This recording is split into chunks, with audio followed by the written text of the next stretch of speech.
اعوذ باللہ من الشیطان الرجیم بسم اللہ الرحمن الرحیم رب اشرح لی صدری ویسر لی امری واحلل عقدۃ من لسانی یفقہوا قولی۔ ناظرین، آج ہم سورۃ القمر کی آیت نمبر 9 سے 15 تک کا ترجمہ پڑھیں گے اور اسے سمجھیں گے۔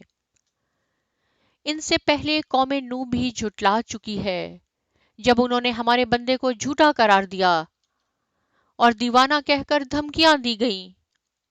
اس پر نوح نے اپنے رب سے دعا کی کہ میں بے بس اور مغلوب ہو گیا ہوں، اب تو ہی میرا بدلہ لے۔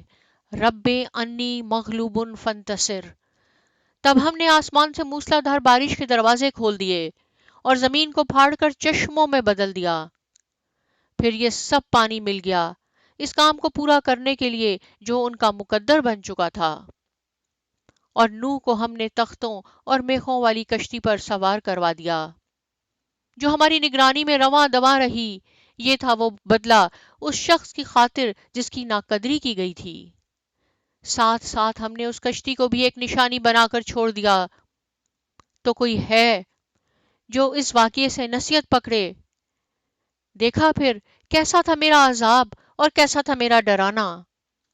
لہٰذا عبرت پکڑو، اسی لیے تو ہم نے قرآن کو نصیحت کے لیے آسان کر دیا ہے۔ تو کوئی ہے جو نصیحت حاصل کرے؟ یعنی اس میں بتایا گیا ہے کہ حضرت نوح علیہ السلام نے تقریباً 950 سال تک قوم کو تبلیغ کی، لیکن چند لوگوں کے سوا کوئی اسلام نہ لایا۔ قوم نے کہا کہ آپ تبلیغ نہیں چھوڑیں گے تو ہم آپ کو قتل کر دیں گے، سولی پر چڑھا دیں گے، کھلم کھلا ان کو دھمکیاں دیں۔ تو اس وقت حضرت نوح علیہ السلام نے اللہ تبارک و تعالیٰ کی بارگاہ میں یہ دعا کی تھی کہ رب انی مغلوب فانتصر، اے میرے رب میں مغلوب ہو گیا ہوں، میں عاجز آ چکا ہوں، میرا بدلہ لے۔ اور یہ جو ہے یہ سورہ قمر میں 27واں پارہ آیت نمبر 10 ہے۔ تو اللہ تعالیٰ نے آسمان کو حکم دیا، زمین کو حکم دیا، سارے چشمے ابل پڑے۔ ایک اللہ کے نبی کے مقابلے میں پوری نافرمان قوم کو جو روح زمین پر بستی تھی سب کو ہلاک و برباد کر دیا۔